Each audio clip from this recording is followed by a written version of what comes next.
The story of the Czech Republic, or Czechia, is filled with layers of mystery, resilience, and quiet transformations that shaped Central Europe far more than many people realize. At the crossroads of empires, religions, and cultures, this land has witnessed rise and decline, glory and tragedy, yet it has always preserved something uniquely its own. The secret of Czechia's history lies not only in dramatic events, but in the subtle power this small nation has repeatedly exercised over the course of 1,000 years. Long before Czechia had kings or castles, the region was home to Celtic tribes known as the Boii.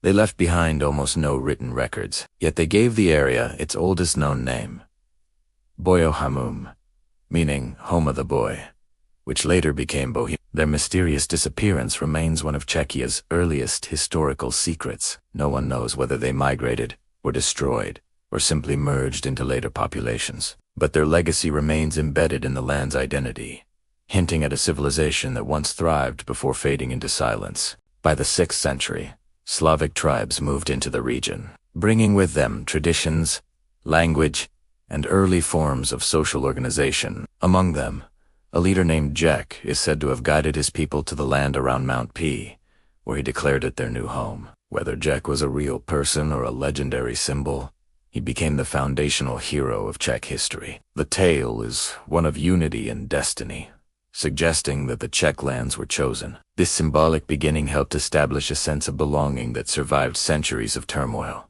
The arrival of Christianity in the 9th century brought both enlightenment and conflict. Saint Cyril and Methodius, the Byzantine missionaries, introduced the Glagolitic alphabet and the Slavic liturgy, an act that gave the region a unique cultural identity. Yet soon after, Latin Christianity arrived from the West, and the two traditions clashed. The secret here is that Czechia became a battleground for competing world's Eastern and Western Christianity, Slavic and Latin culture.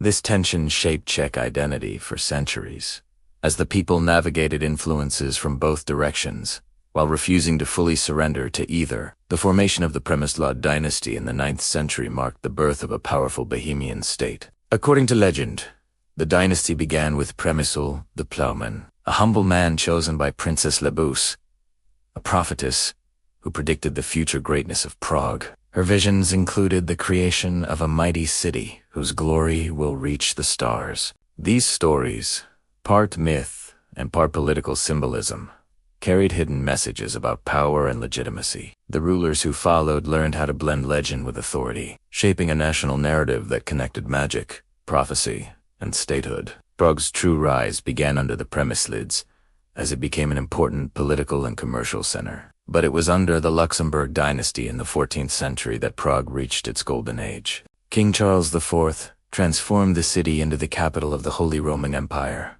founding Charles University, building Charles Bridge, and elevating Prague to one of Europe's greatest capitals. Yet behind this era of prosperity lies a secret often overlooked.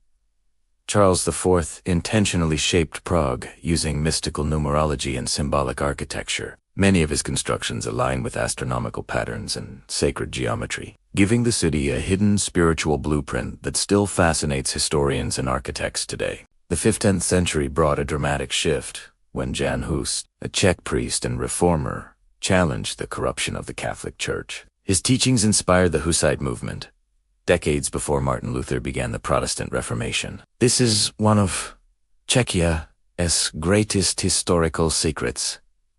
It was the true birthplace of Europe's Reformation spirit. The Hussites became one of the most revolutionary forces of the Middle Ages, using innovative battlefield strategies and religious conviction to resist powerful crusades sent against them. Their famous war wagons and disciplined tactics reshaped European warfare. Even though they were eventually subdued, the Hussite legacy lived on, influencing thinkers and reformers across the continent. In the following centuries, the Habsburgs gained control over Czech lands, marking a long era of dominance by the Austrian Empire. The Battle of White Mountain in 1620 symbolized the loss of Czech independence, and for nearly 300 years afterward, Czech culture faced pressure from Germanization. Yet the secret strength of Czech identity emerged during this time. Rather than disappearing, Czech culture retreated into families, folklore, and quiet traditions. Language, songs, and stories were preserved in homes even when banned from public life.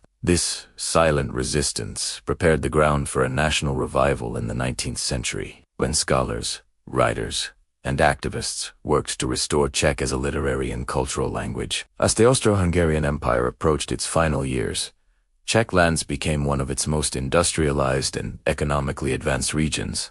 Bohemia and Moravia produced more than half of the empire's industrial output. The secret here is that Czechia was not a peripheral province, but a backbone of the empire's economy. This industrial strength would later play a crucial role in shaping the identity of the newly formed Czechoslovakia in 1918. The birth of Czechoslovakia after World War, it was a moment of liberation, led by figures like Toma Garrigue, Masaryk, and Milan Rastislav Stefanik. The new state was one of the most democratic and prosperous in Europe. But even in its success lay a hidden vulnerability.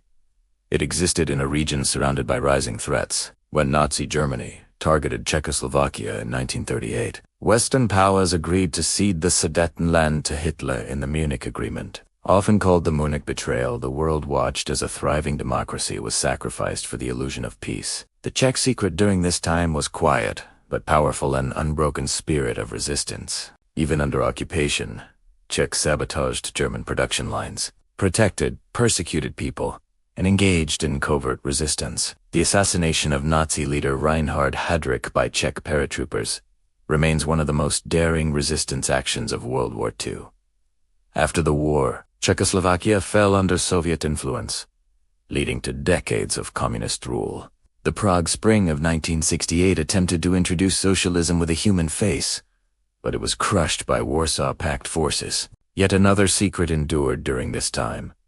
Underground networks of writers, thinkers, and dissidents kept intellectual and cultural freedom alive. Samizdat literature circulated secretly, and figures like Václav Havel helped maintain a spirit of civil resistance that would eventually bring down the regime. The Velvet Revolution of 1989 was one of the most peaceful transitions of power in modern history. Without weapons, violence, or chaos, the people reclaimed their freedom. The world watched in awe as students, intellectuals, and everyday citizens united under the sound of jangling keys symbolizing the unlocking of a new era. This moment revealed one of the deepest truths about Czech history.